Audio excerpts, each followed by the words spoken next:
Hello students.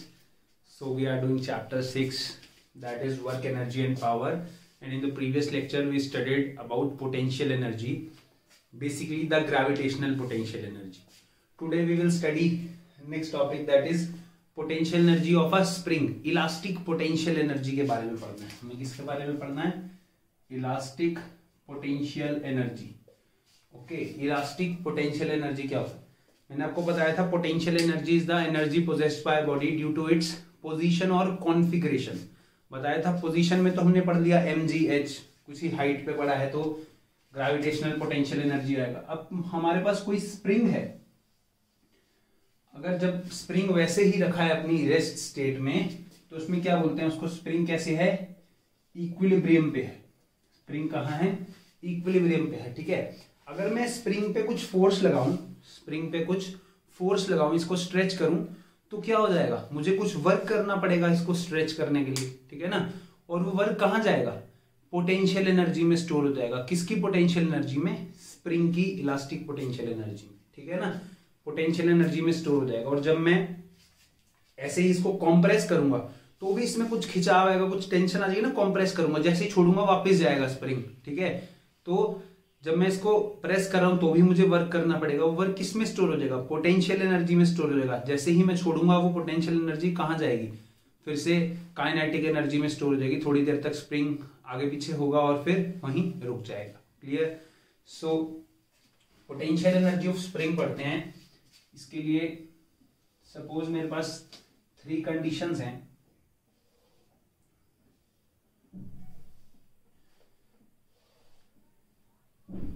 एक ये spring है और ये ब्लॉक के साथ अटैच है.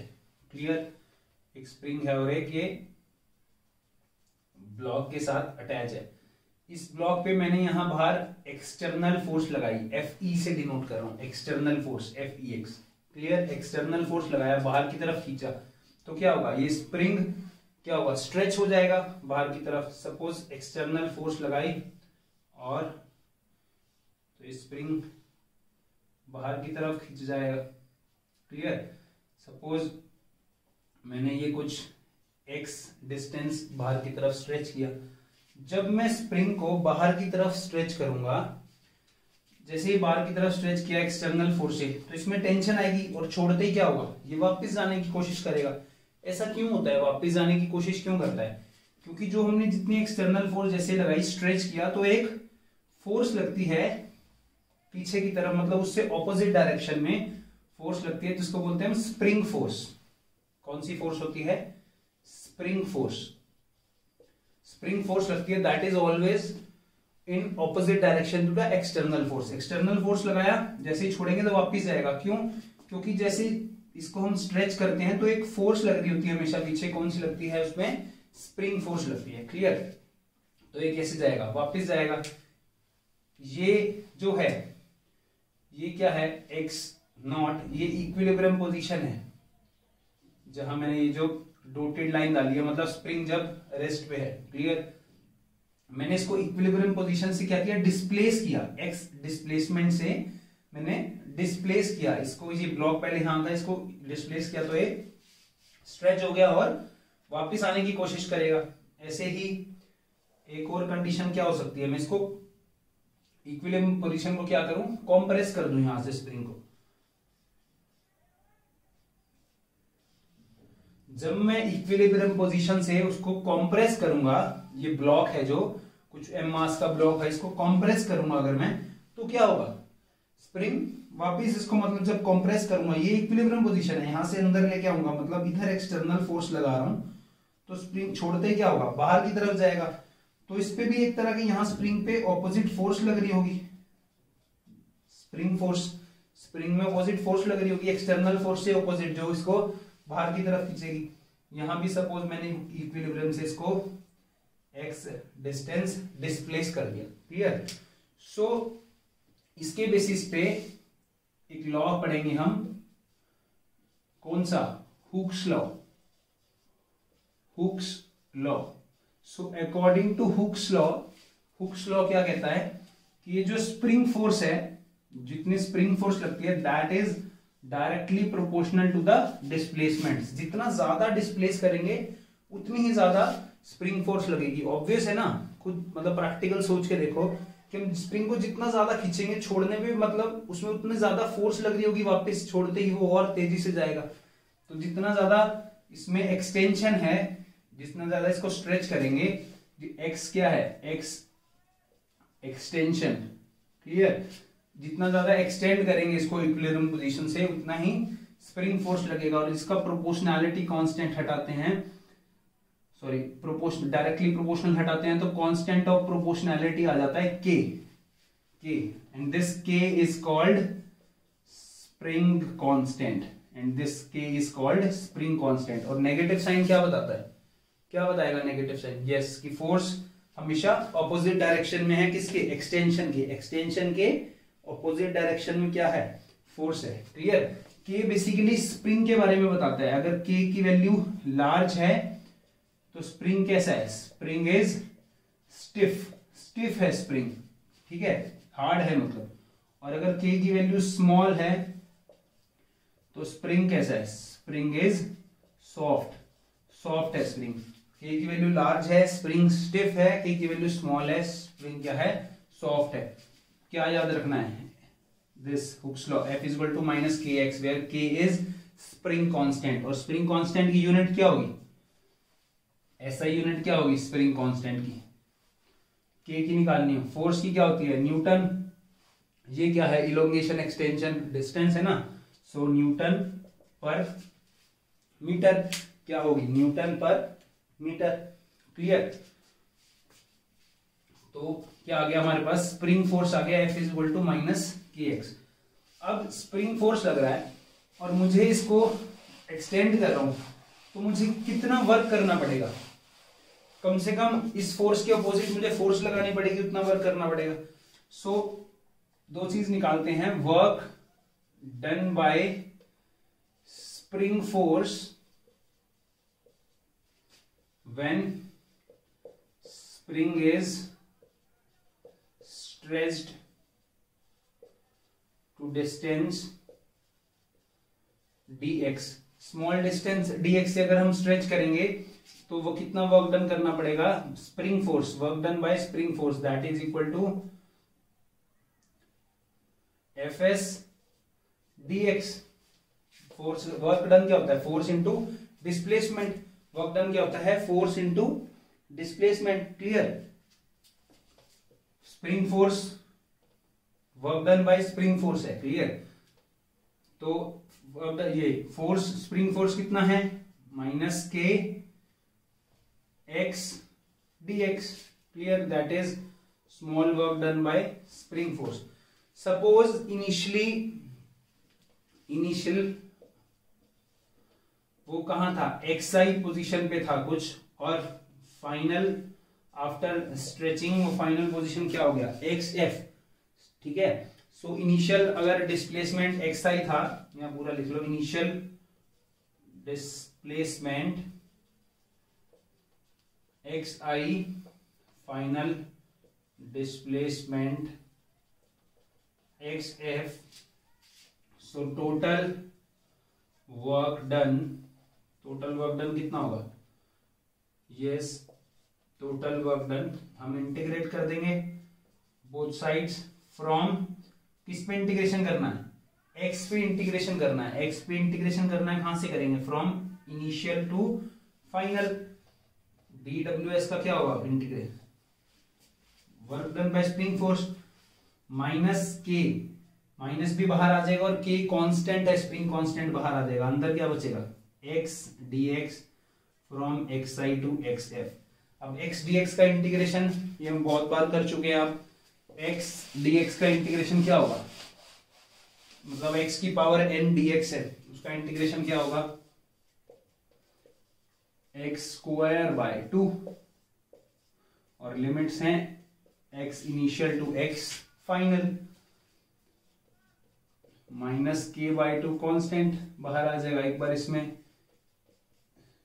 एक्स एफ डालेंगे, एक बार एक्स आई, इस नेगेटिव साइन को भी अंदर ले जाएंगे तो क्या होगा, 1/2 kx initial square 1 minus 1/2 kx final square. So work done by spring force कितना आ गया? 1/2 kx initial square minus 1/2 kx final square. Clear? ये तो स्प्रिंग फोर्स ने जितना वर्क किया। एक्सटर्नल वर्क कितना होगा? Work done by external force. External हमें मतलब ये स्प्रिंग फोर्स वर्क कर रही है तो कम से कम इतना ही वर्क करना पड़ेगा ना उसको स्ट्रेच करने के लिए। सो एक्सटर्नल फोर्स का कितना वर्क डन होगा? Work done by external force is equal and opposite to spring force. Spring force के इक्वल और उससे ऑपोजिट। ऑब्वियसली फोर्स इस डायरेक्शन में मतलब एक्सटर्नल फोर्स के ऑपोजिट में स्प्रिंग फोर्स होती है तो वर्क डन इक्वल और ऑपोजिट होगा। So work done by external force कितना होगा? 1/kx final square minus 1/kx initial square. And where this work done gone? Work done कहां जाएगा? Work done is equal to its change in potential energy। कहां जाएगा? Work done is seen in the form of change in potential energy। ठीक, suppose initially इसका initial displacement 0 है, मतलब 0 से equilibrium position से स्टार्ट हो रहा है और फाइनल डिस्प्लेसमेंट इसका x है तो वर्क डन कितना हो जाएगा? वर्क डन और पोटेंशियल एनर्जी कितना हो जाएगा? Half k x square. So potential energy जिसको हम यू से डिनोट करते हैं, ये क्या था? Change in potential energy. Final potential energy minus initial potential energy. ठीक है, मैंने बोला अगर इनिशियली वो उसका डिस्प्लेसमेंट 0 है, x 0 है तो यहाँ इनिशियल पोटेंशियल एनर्जी क्या हो जाएगी? 0। सो हमारे पास पोटेंशियल एनर्जी कितनी आ गई? That is equal to half k x square. तो दो तरह की हमने पोटेंशियल एनर्जी पढ़ ली। एक ग्रेविटेशनल पोटेंशियल एनर्जी, वो क्या था? mgh। एक elastic potential energy that is half k x square. Potential energy, elastic potential energy कितनी होगी? Half k x square. और ग्रेविटेशनल पोटेंशियल एनर्जी कितनी थी? mgh। तो स्प्रिंग फोर्स मतलब हमने स्प्रिंग को स्ट्रेच किया तो उस पर एक फोर्स लगा, that is spring force, that is equal to F is equal to minus k x. Spring force कितना हुआ? F is equal to minus k x. तो उसने वर्क डन कितना किया? स्प्रिंग फोर्स ने। और हम वर्क डन निकालेंगे किसका? एक्सटर्नल फोर्स का। अब अगर मैं F और X के बीच में ग्राफ बनाऊं, फोर्स और X के बीच में, F फोर्स और X के बीच में ग्राफ बनाऊं तो कैसा ग्राफ बनेगा? या हम ऐसे बोल देते हैं स्प्रिंग फोर्स और x के बीच में ग्राफ बनाओ। मैंने क्या बोला? Fs is equal to minus k x. तो कैसा ग्राफ बनेगा? ये ग्राफ बनेगा ना, Fs is equal to minus k x का नेगेटिव स्लोप। ठीक है, ये बनेगा F is equal to minus k x. और अगर इस ग्राफ से कोई बोले मुझे एरिया अंडर द कर्व निकालो या वर्क डन निकालो, इस ग्राफ से मुझे कोई बोले कि work done by spring force निकालो या work done by external force लगाओ, तो मैं क्या बोलूंगा? एरिया अंडर द कर्व होता है। सो work done by spring force कितना था? Minus half k x square, अगर उस इनिशियल को 0 कर दो। और work done by external force कितना था? Half k x square. सो मतलब ये एरिया अंडर द कर्व जो है, ये this gives the work done by spring force minus half k x square. Negative है ना नीचे, और ये जो एरिया है this gives work done by external force that is half k x square. Clear? तो आपसे ग्राफ की हेल्प से आपसे ये पूछ सकते हैं कि वर्क डन, सपोज यहाँ कुछ वैल्यूज भी दी होती है तो यह ट्राइंगल होता half into base into height, तो half into base into height, यहाँ कुछ वैल्यूज दी होती तो आप उससे वर्क डन, यहाँ वर्क डन की वैल्यू, टोटल जो न्यूमेरिकल वैल्यू है वो भी फाइंड आउट कर सकते हो। समझ आया? Minus half k x square कैसे आया? हमारा क्या आया था work done by spring force? Half k x initial square minus half k x final square. और work done by external force कितना आया था? Half k x final square minus half k x initial square. अगर x initial 0 है और x final x है तो क्या होगा? यही दोनों आएंगे कंडीशंस। क्लियर? सो Fs स्प्रिंग फोर्स और एक्स के बीच में ये ग्राफ है, ये इसकी वजह से आया है physical to minus k x की लाइन है, और एरिया अंडर द कर्व ये स्प्रिंग फोर्स देगा और ये एक्सटर्नल फोर्स देगा। क्लियर, स्प्रिंग फोर्स और दूसरा क्या है, एक्सटर्नल फोर्स। ठीक, अब law of conservation of energy तो इसमें भी लगेगा ना, law of conservation of energy. जैसे हमने law of conservation of gravitational potential energy पढ़ा था कि kinetic energy plus potential energy remains constant. Clear, अब इसमें भी अगर स्प्रिंग को स्ट्रेच करते हैं, स्प्रिंग को स्ट्रेच कर दिया एक्सट्रीम पे, ठीक है ना, so at extreme points, extreme points पे क्या होगा, सपोज एक्सट्रीम पॉइंट्स हैं प्लस माइनस एक्स एम, मतलब ये मैंने स्प्रिंग है, स्प्रिंग को स्ट्रेच किया, मैक्सिमम यहां तक जाता है प्लस एक्स एम तक और छोड़ दिया, और ये मिनिमम यहां तक आता है, ये कितना है minus x m, equilibrium position से plus x m minus x m, मतलब इसके बीच में वो वाइब्रेट करता है, खींचा वहां से छोड़ दिया तो स्प्रिंग यूं वाइब्रेट करेगा। तो जब ये मैक्सिमम पोजीशन पे यहां पर होगा या यहां पर होगा, तो मैक्सिमम क्या होगा, जब इसको खींचा यहां ले आया मैं आराम से खींच के यहां, तो इस टाइम उसके बीच में क्या होगा, पोटेंशियल एनर्जी होगी, पोटेंशियल एनर्जी होगी ना कितनी, हाफ की एक्स स्क्वायर होती है, और मैक्सिमम एक्सट्रीम पॉइंट्स पे हाफ की एक्स एम स्क्वायर। और काइनेटिक एनर्जी क्या होगी, उस टाइम तो कोई वेलोसिटी नहीं है, काइनेटिक एनर्जी क्या होगी, जीरो। तो टोटल एनर्जी क्या होगी इसमें, half k x m square, कितनी होगी, half k x m square. किसी इंटरमीडिएट पॉइंट पे, किसी भी इंटरमीडिएट पॉइंट पे क्या होगा, ये तो थी एक्सट्रीम पॉइंट पे पोटेंशियल एनर्जी काइनेटिक एनर्जी, तो टोटल एनर्जी कितनी है, half k x m square. उसके बीच में क्या होगा, मतलब यहां खींचा, इसको स्ट्रेच किया, पोटेंशियल एनर्जी थी, छोड़ दिया, बीच में क्या होगा, काइनेटिक प्लस पोटेंशियल, और कहीं पर क्या होगी, मैक्सिमम काइनेटिक एनर्जी भी मैक्सिमम होगी, या कुछ वेलोसिटी होगी, तो कितनी वेलोसिटी होगी उसकी, वो कैसे निकालेंगे कितनी वेलोसिटी होगी।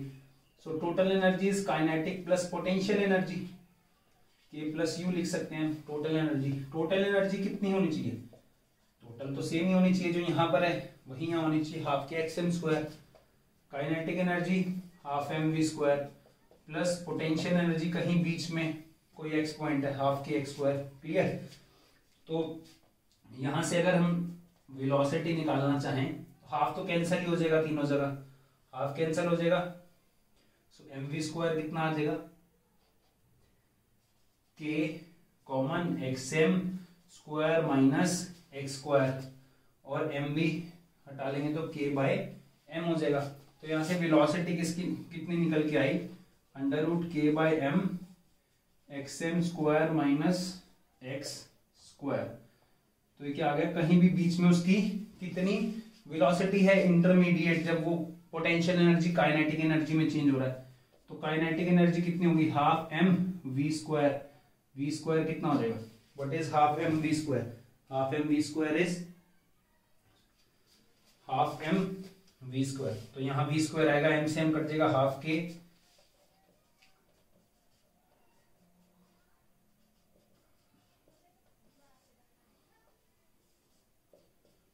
कितना आ जाएगा, half k x m square minus x square. Clear, कितना हो जाएगा, half k x m square minus x square. Equilibrium position पे क्या होगा, ये तो हमने एक्सट्रीम पे निकाल लिया और कहीं बीच में निकाल लिया, ठीक है ना। इक्विलिब्रियम पोजीशन पे क्या होगा, इक्विलिब्रियम पोजीशन पे एट इक्विलिब्रियम पोजीशन, मतलब इक्विलिब्रियम पोजीशन मतलब एक्स कहाँ है, सेंटर में जीरो, एक्सट्रीम पे एक्स एम है, सेंटर में जीरो, तो पोटेंशियल एनर्जी सेंटर में क्या होगा, half k x square zero, kinetic energy कितना होगा, मैक्सिमम होगा, एक्स को यहाँ जीरो डालेंगे तो काइनेटिक एनर्जी कितना आ जाएगा, half k x m square. So total energy फिर से आएगा कितना, हाफ के एम स्क्वायर, कितना आएगा टोटल एनर्जी, फिर से यही आ जाएगा, half k x m square, this is my total energy. Clear, ये केस है, ये केस है, और एक ये केस है। सो टोटल एनर्जी इसमें भी कांस्टेंट रहती है। क्लियर, टोटल एनर्जी क्या रहती है, कांस्टेंट। एक्सट्रीम पॉइंट पे क्या होता है, पोटेंशियल मैक्सिमम, काइनेटिक एनर्जी 0। यहां ग्राफ भी बना सकते हैं इसका। एक्सट्रीम पॉइंट्स पे अगर हम ग्राफ बनाना चाहें तो ग्राफ बनाएंगे।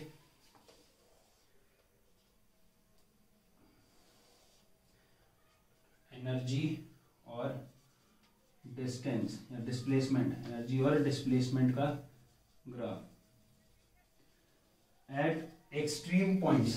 एक्सट्रीम पॉइंट्स पे क्या होगा, प्लस माइनस एक्सएम से प्लस एक्सएम। एक्सट्रीम पॉइंट्स पे काइनेटिक एनर्जी 0 और पोटेंशियल मैक्सिमम, ठीक है। और बीच में कहीं काइनेटिक इक्विलिब्रियम पॉइंट पे पोटेंशियल एनर्जी 0, काइनेटिक मैक्सिमम। तो मतलब ये कुछ ग्राफ आ गया किसका, काइनेटिक एनर्जी का। एक्सट्रीम पे 0 और सेंटर में इक्विलिब्रियम पोजीशन पे कितना, मैक्सिमम। क्लियर। ऐसे ही पोटेंशियल एनर्जी का ग्राफ क्या होगा, ये एक्सट्रीम पॉइंट्स हैं। पोटेंशियल एनर्जी में क्या होगा, सेंटर पे मिनिमम, एक्सट्रीम पे मैक्सिमम। ये किसका ग्राफ हो गया, पोटेंशियल एनर्जी का। तो ये टोटल लाइन किसकी होगी, yes, total energy that is equal to k plus u. So total energy constant रहेगी। एक्सट्रीम पे क्या होगा, एक्सट्रीम पे kinetic energy 0, potential maximum. So total same. Centre में क्या होगा, इक्विलिब्रियम पोजीशन पे पोटेंशियल 0, काइनेटिक मैक्सिमम, तब भी कांस्टेंट टोटल एनर्जी। ऐसे ही एक्सट्रीम राइट पे, एक्सट्रीम लेफ्ट पे, एक्सट्रीम राइट पे। बहुत इंपॉर्टेंट ग्राफ है ये किसका, कंजर्वेशन ऑफ एनर्जी का, ठीक है। कंजर्वेशन ऑफ एनर्जी का बहुत इंपॉर्टेंट ग्राफ। क्लियर। सो ये पोटेंशियल एनर्जी ऑफ स्प्रिंग के बारे में था। अब एक छोटा सा टॉपिक है, उसके बाद हम इस चैप्टर में कुछ और इंपॉर्टेंट टॉपिक्स पढ़ेंगे। एक छोटा सा टॉपिक और पढ़ते हैं पहले, दैट इज पावर। पढ़ा होगा आपने क्लास 9 में पावर। पावर क्या होता है, आपने सबने पढ़ा होगा, व्हाट इज पावर। पावर किसी भी चीज में वर्क करने की एबिलिटी है, तो हम क्या बोलते हैं, एबिलिटी टू डू। वो क्या होता है, एनर्जी, ठीक है। बट वो कितने टाइम में कितना काम कर रहा है, वो उसकी पावर पे डिपेंड करता है। So power is rate of doing work. Rate of doing work is power. अभी तक हमने ये पढ़ा है W/T। क्लियर, इतना पढ़ा, पावर W/T। पावर की यूनिट क्या होती है, जूल पर सेकेंड। कितनी होती है पावर की यूनिट, जूल पर सेकेंड या what.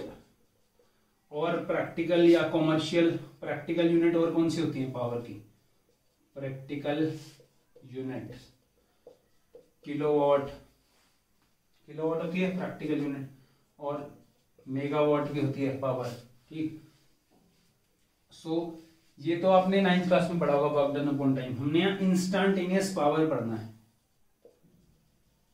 Instantaneous power, instantaneous power is equal to dw by dt, not directly w by t, that is dw by dt. So instantaneous power कितना है, और वर्क डन जो पता है कितना होता है, फोर्स इनटू डिस्प्लेसमेंट। यहाँ पावर में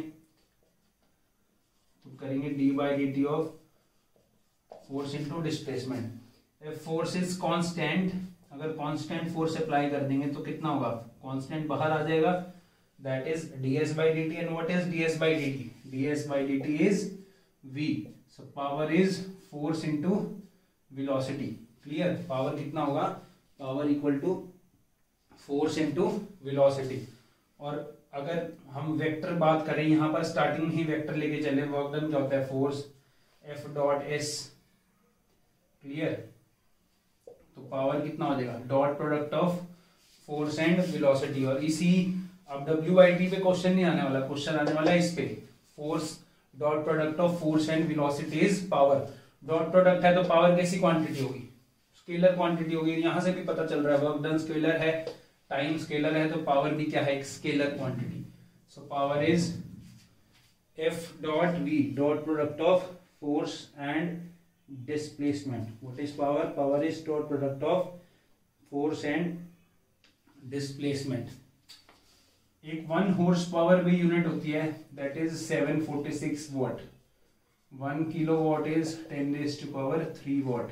1 megawatt is 10 raised to power 6 watt. कभी न्यूमेरिकल में यूज होता है. 1 horse power is 746 watt. Generally जो बड़ी मशीन्स होती हैं उसमें हम उनकी पावर हॉर्स पावर में ही डिफाइन होती है. क्लियर? अब इसके बेसिस पे जनरली हम एक कॉमर्शियल यूनिट पढ़ते हैं, kilowatt hour. That is commercial unit of energy. Energy की कॉमर्शियल यूनिट है किलोवाट आवर. एनर्जी होगी ना, ये पावर वॉट में, किलोवाट में इनटू टाइम आवर, तो एनर्जी की कॉमर्शियल यूनिट है kilowatt hour. What is kilowatt hour?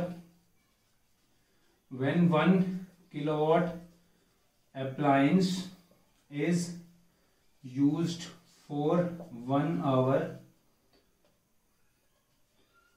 then energy consumed is 1 kilowatt hour.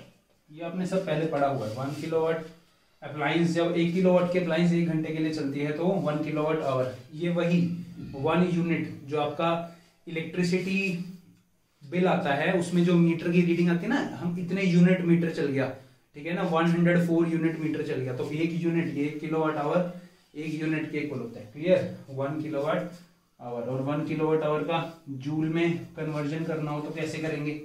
1 kilowatt hour को जूल में कन्वर्ट करना हो तो 1 किलोवाट को वॉट में कर लेंगे और को सेकेंड में. 1 किलोवाट को वॉट में 10 raised to power 3 वॉट और को सेकेंड में.